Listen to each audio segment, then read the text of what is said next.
Hi. So today is the 23rd of June, and today is also the day where I do my session. Hello, my name is Stacy-Fru. I'm a 13-year-old international multiple award-winning author of 5 chapter books, and thank you for joining me this afternoon where we will be discussing how children have transitioned from normality to abnormality since the whole coronavirus, and how I myself has managed as a child also dealing with the same kinds of stress that a child may be going through right now. So let's begin with the lighter things and things just to ease us into what we're going to be discussing today. So first of all, I'll be talking about school life. And now, I don't know about everyone here, but before the whole coronavirus thing was going on, I was actually really enjoying school, and I was able to maintain and create relationships with a lot of my teachers and my peers, which was kind of hard for me as I was still entering high school. So when we had to move out of that setting and now I'm all alone at home and I have to cope with schoolwork by myself and have no one to really interact with except for my siblings, it became hard for me to sort of keep a certain personality. So what I miss about school are the relationships that I had with my friends. We were very close, and we've sort of been distanced this whole lockdown because it's very hard to maintain your social life, over social media. And I also miss the tuck shop. I miss my teachers. I miss having regular sports activities. I miss a lot of things which I unfortunately cannot have now. But I have sort of realized that we have to compromise, and I'm not the only one who is going through these sort of hardships as of lockdown. And school comes with friends, and I could not have survived school. Even now, I cannot have survived online schooling if I didn't have my friends as a sort of support system for me. So I enjoyed my friends a lot because we would hold good and personal conversations, and everything was really entertaining. We are teenagers, so we talk about teenage things, and even now, like I said earlier, it isn't the same. We don't have the same relationship because it's all over lockdown and over social media. I do miss having social relations. I really do. I can't even time I saw one of my friends, probably like the 16th of March, and that was a long time ago. So, I've had to deal with it, and your children may be dealing with it right now. And over social media, how my friends and I have been keeping in touch, obviously WhatsApp is a good platform for you to do that. You can create groups, you can speak one-on-one, you can video call or voice call each other, and it's a good platform, and many other platforms are coming up. Instagram is also a good one for communicating and keeping up in touch with your friends, but it all matters on how you use it and how you use it to your because each social media platform has their pros and cons. Many are not suitable or safe for kids because your information is easily accessible. So with that in mind, it is good that we have these social media platforms, but we have to go about using them with a certain level of consciousness and a certain level of setting boundaries for yourself, which I think is good and goes hand in hand with the responsibility or owning a phone and, things like that. So from the 16th of March, a lot of us have had to transition into online schooling. And personally, for me, my online schooling experience has not been enjoyable at all. I really, really dislike online schooling. And I'm grateful that I still have the privileges I'm privileged enough to still be able to continue with schooling even while at home. But I think that online schooling isn't for everyone, just like going to school isn't for everyone. So I've had to adjust to a lot of things, and the communication between teachers and students is lacking. The relationship that we had before, or the bond we had before, is no longer there because now we are all interacting via social media, via Google Classroom, have Google Meets or Zoom meetings where we can see each other face to face. But I I think I've struggled a lot with online schooling, and I just hope that maybe that we can return to normality soon enough, because it's been hard on everyone having to adjust so quickly,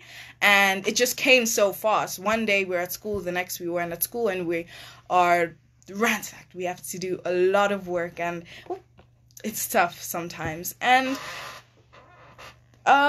what I like about online schooling is the fact that I don't like much, to be honest. But what I do dislike is the fact that I'm not seeing everyone face to face. Is that it's hard to get across to your teachers that, oh, they're giving you too much work, or that you are having connectivity issues, and it's just hard to sort of get that across to them. And also, I just miss the feeling of having my teachers guide me, because when we're online, the teachers are also new to this space and to this platform, so they're also having to adjust. So now everyone is sort of just trying to keep up and cope with one another, and it's really, even though we're a few months into the whole online, only going to get better, I hope, and I only have hope that it's going to get better. So next we move on to home life. And with home life, there's responsibilities, there's chores, there are things that need to be done.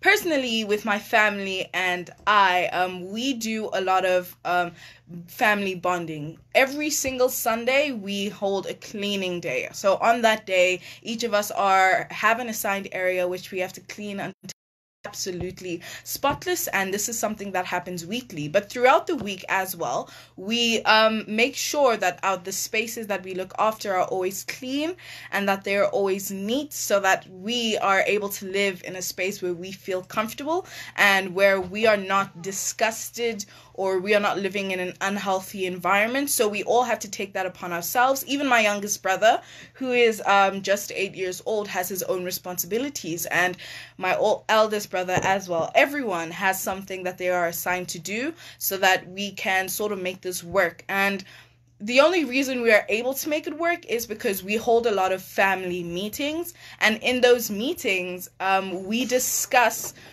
who needs to do what we can fix as individuals.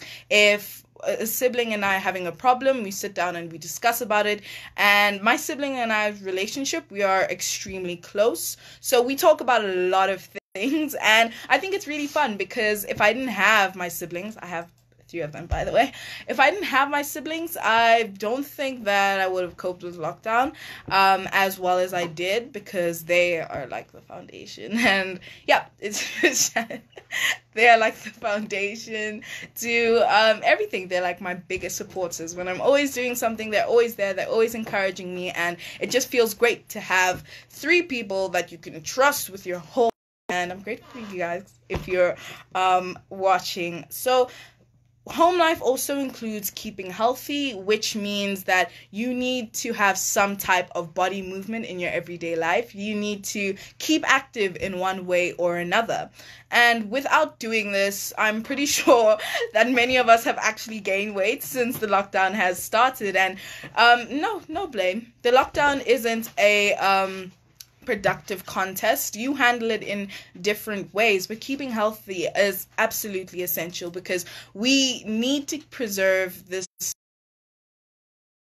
so that we are healthy. We are in the middle of a pandemic either way. So even little things like indoor workouts, you can try Zumba, you can try dancing. There's so many things that are available, so much online material which you can use as a way to keep yourself healthy and your family healthy. Even the young ones need some type of physical stimulation. So that is great. Us as a family, we do sports together sometimes in the morning, so that we just jolt up this physical awareness when we are going around with our day. And also with physical awareness, it ties in with family bonding. And since we are all stuck together in one house, it is good for us to all appreciate what we have and appreciate all those around us, because we are noticing that many people are losing loved ones from this pandemic, and we need to be more appreciative of what we have, because we don't know what is going to happen next, which is why family bonding is so extremely important. So I'm going to stop now to take questions in the comments before I move on to how I'm handling things as a writer. And if you're joining right now, thanks for joining. My name is Stacy-Fru. You can find my social media platforms on Facebook here at Stacy-Fru. So let's check the comments. So we've had one comment so far from Lindsay van der Squeef. Sorry if I can't pronounce your name properly and I couldn't see it as well. And she asked, what inspires me to write? So I'm going to take it from the beginning. It all happened back in 2014 when my mother graduated with her master's thesis. And as we were watching the graduation videos, I noticed that everyone was praising her for a book. So I kind of tied the two together and I got extremely angry. And so I ran off and I started crying and hitting things. And when my mother came to get me, she wanted to know why. And I vowed to myself that day, I said to myself that if my mother can write a book without telling me, then I can write my own book without telling her. So that was the main inspiration for me going on to write my first book, Smelly Cats. But aside from that, when I published my first book, Smelly Cats, I was introduced to media and I was introduced to many children my age and many people older and younger. And seeing them being inspired by the work I do inspired me even more to continue doing what I do, because it just gave me the energy that I needed to continue going on with what was being done. Another question: what is the best way that children can speak with their families about issues that bother them?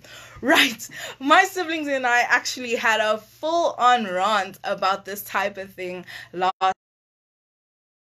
What is the easiest way children can come forth and speak to their families, I think specifically parents, about issues that are bothering them? And I think is that the children need to feel comfortable in the space that they're stepping into. If you know that you are going to judge your child for what they're going to say next, and if you have been judging your child prior to what they've said to you, then obviously your children are not going to feel safe when approaching you with a problem. So I think you need to step back and create a space where your child feels safe, where they won't feel ridiculed, where they won't feel ashamed or embarrassed, and where you can be an accepting family member, an accepting parent, an accepting guardian. Because I don't know what age the child is, but for teenagers specifically, we just want to feel that you are going to support us when we come out to you with issues. We just want to feel that you are not going to sort of have a bad reaction, because what we are telling you is something that, like you said, bothers us, and we don't want to feel bothered. We want to feel accepted. We want to feel comfortable in our living space. So that's the solution that I can give to you. And also try speak to your child about why they feel so uncomfortable, because there are many reasons as to why someone might feel that way. Thank you for the question, Zan. Now we have Oluwetu. Hi, Stacy. With everything that you do, schoolwork, writing, and the foundation, etc. So how I create the balance is I sort of just go with the flow, because I never know when the next thing will be, when the next event will be, when the next interview will be, and everything since lockdown has just happened so fast and continue to happen so fast. So I think I manage because I'm used to it. My school is sort of used to the schedule that I have now, and they know that something unexpected might come up and I have to miss a few lessons, or I have to miss a whole day of school. So I've gotten used to the whole hustle and bustle of sort of being me, Stacy-Fru, and sometimes it does get a bit much, and I have to really focus on both things that I do, because I might miss out on school because I have to do an event, so I have to catch up on school, or I might miss out on an event because I have school, so then I have to sort of make time for the event if it is to come again. So a lot of it is just things that you cannot predict will happen, so just go with the flow, and that's all I do. And I think I manage my time really well because I make sure that I keep to a certain schedule when I'm going on with my day-to-day activities. So now I'm going to speak about my writing and how I've been writing during lockdown. Thank you everyone for your questions. I will come back and we can have more fun answering more questions. So to do with I think that this lockdown, I've been taking a lot more time to myself, a lot more time to figure out what I want to write, how I want to write it, when I want to write it. And it all comes down to me creating a space where I can think clearly. When I am writing, I encourage my family members not to disturb me because I'd like to write in peace. I'd like to figure out and just write by myself because it is my work. So take time to yourself to figure out what you want to write throughout the lockdown is very important because you shouldn't force yourself to get into something or get into a career, a writing style, a hobby that you wouldn't want to give it your all, because then it would just ultimately be a waste of time. So also writing takes a lot of focus. It requires a lot of focus, and if you are not in a space where you can focus clearly, you will start to see that your writings will not be up to standard. You wouldn't really like it. You would have maybe added something that didn't really fit quite well to the story, or you might have missed some really, really important details that you thought you wanted to add if you do not have some level of focus. So focus is really important when you're writing as well. And it's something that I am able to achieve. I don't really complete quietness. I don't like doing anything in complete quietness, so I'd listen to maybe a lo-fi beat, or I would listen to some type of music, but not music with words, because the words sort of intercept my thoughts, and then the next thing you know, I'm writing down the verse to a song. So just find a space where you are comfortable and where you can focus, and I'm sure that that will be the best thing for you to do when you are writing. So now, when it comes down to writing, you also need to take control of your work. Taking control of your work is extremely important as a writer because you have to own it. It has to be yours. Everything you do has to come from you. You cannot take writing ideas from someone else. You cannot steal so and so. You should not be influenced by the wrong things when it comes to you and your writing work. It is important that writers come with some sort of originality, because now you are captivating your readers' attention, you are captivating your readers. So next is techniques. If you are beginning to write, you may be trying to find your own writing style. You may be trying to find what writing style suits you or what type of writing you want to get into. And you have to consider, because there are many types of writing styles, there are many genres, so you have to look what's perfect for you. You can explore with as many as you want, and you can research is most important when it comes to finding your writing technique and your writing style. With me, I write realistic fiction. Well, recently I've been writing realistic fiction. My first few books have all been just fiction, unrealistic fiction involving animals that have human relationships. But right now, when I finished, which I'm very excited about, it is a realistic fiction book. So that is now the type of writing style that I want to get into. And I also read a lot of realistic fiction. So reading and writing does go hand in hand. If you enjoy reading a certain genre, then I guarantee you that you'll enjoy writing in that genre as well.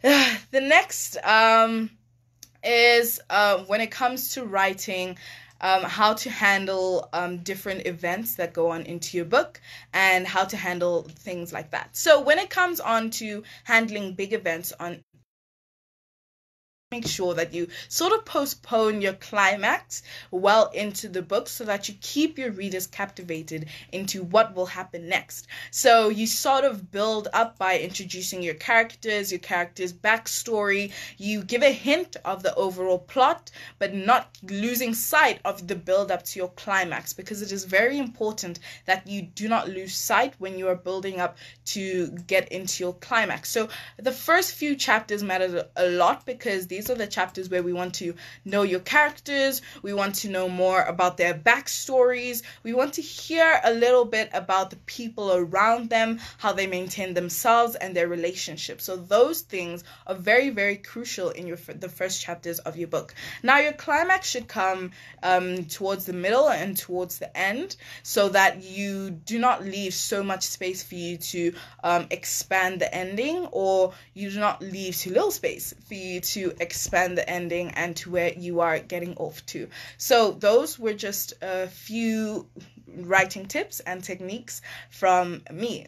And how I write during the lockdown is I take a few weeks off doing everything that I really enjoy. So I take just focus on writing, just hit the mark I want to hit, finish the book, finish the chapter, anything that I think, that's what I concentrate on.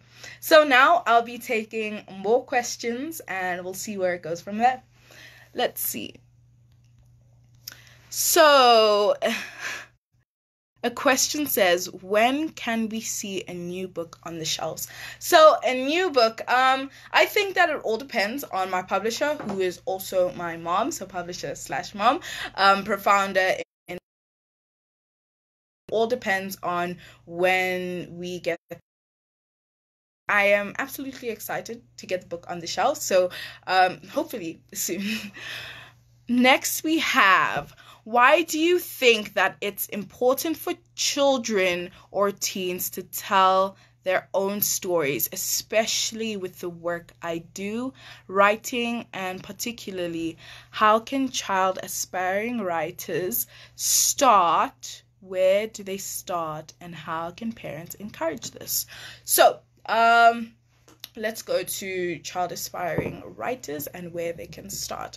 So with writing isn't for everyone, and you have to be really passionate about what you do, and you have to be willing to commit to your writing before you actually start. Because once you write, there takes a lot of time and it takes a lot of effort for you to just create the atmosphere that you want to create. And within children, I think that the child has to be passionate and has to want to write. I don't want you as the parent to be like, oh, I want you to write, or, oh, I want you to do so and so, because it has to come from the heart. And if it doesn't come from the heart, then the child is going to quickly lose interest in writing and reading and soon wouldn't want anything to do with it. But for child aspiring writers, children who know that they want to write, my advice would be to you to continue and don't stop, and don't let anyone stop you. And to parents who want to support their children, or to support their children, I think that how you guys can go forward and expand your child's career. Maybe look at publishers, even read over your child's work, edit your child's work with them, and just create a bond with your child which is unbreakable. Because the bond with my parents and I, if it wasn't for my parents, then I definitely would not be where I am today. I wouldn't have achieved what I had achieved if it wasn't for my parents being my supporting ground. If it wasn't for my parents taking time out of their own lives to support me in my writing journey. So parents, you have to be prepared to put a lot of time, money, effort, everything into your children if you like them to start young and to get a good, strong build-up before heading into the adult world. Okay. No, Zon, you can continue. Last one, he says, what do you enjoy doing in your part-time? What type of genre do you enjoy reading? So in my part-time, I am a huge huge anime fan, so I like to watch anime. Currently, I'm watching One Piece, and I love it, love it, love it. And also within my part-time, I like to read. I like to, yeah, I guess during lockdown, I haven't been doing much because, there's not much to do at home. So a lot of anime and reading and playing my guitar and also playing sports, which I do in the garden. So yay. Thank you for the question about what genre I like reading. I like reading a lot of realistic fiction. So I'm not sure if you've heard about Angie Thomas, but her books are absolutely fantastic, as well as John Green. So yeah, those type of books are what I'm looking for. Right. Thank you so much, Oluwetu. Thank you for the thumbs up. So I'm just going to stay on for a few more minutes if anyone has any questions. And during this time, I will just be telling you more about me. So I had a question earlier about the foundation. So if you didn't know, I am the founder Foundation, which is a foundation which focuses on safety and security as education and literature within children. With the foundation, we prioritize these things and we use the power that we have to go ahead and do workshops with children, have fun days with children, but also make sure that they're extremely educational so that the children take something out of it, such as the African Book a Child campaign, where we encourage people to donate books that were written by an African or about Africa, go and distribute to various centers and schools. We have the African Children of the Year Awards, which is an award ceremony aimed to empower and encourage children their community. There are various different categories so that no one sort of feels excluded when entering this competition. And yeah, you can still nominate someone you know on foundation.org.za. If you know a young person between the ages of 7 or 13 who's doing something good for their community, you can nominate them on the website I said earlier, or you can go to my social media platforms and find more information about them there. Recently, with the whole online social media phenomenon going on, we have started a little small drive where we encourage children to send us videos of them reading their favorite book, or people to send us favorite videos of them reading their favorite book or their favorite chapter, and just things that we can share with someone else so that they can use it as an educational tool or a bedtime story and things like that. We also have the online TV channel CTVSA, which is a channel which is aimed to so people can see me even though I'm not able to see them face to face. We do various where I interview other child philanthropists, other child prodigies. I interview musicians and aviation technicians and many other people like that. I also do the program Africa Know Your Countries, which is based on African countries, where I give facts which I think are interesting for children to learn more about a certain country. So that is just a little bit of the work that we do at the Stacy-Fru Foundation, and you can find out more and obviously support the foundation at stacyfrufoundation.org.za. Now I'll be checking the comments again, and then we can end the live video off. Yes, I do play the guitar. Thank you for asking. I do love music. I'm a huge fan of music. I also draw as well. I've gotten into drawing sometime last year and I absolutely love it. I like exploring the different art styles, so on and so forth. Even though I'm not that good at drawing, I think that with practice, I can get way better at what I do. A lot of hobbies, and if anyone shares the same interest as me, then we can talk over it.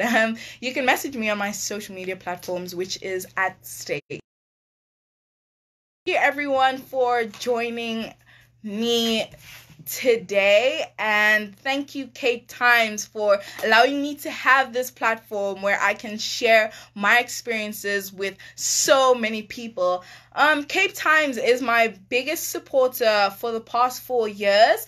And I've even visited their office in Cape Town, where I got some Cape Times merch. I got a shirt, I got a cap, I got a keychain. It was absolutely amazing because I feel so welcomed when I'm in the space with Cape Times. And a lot of you guys have come from the Cape Times social media platforms. So I'm extremely grateful to Cape Times and the people working there, everyone who referred me to Cape Times. I'm grateful for the support.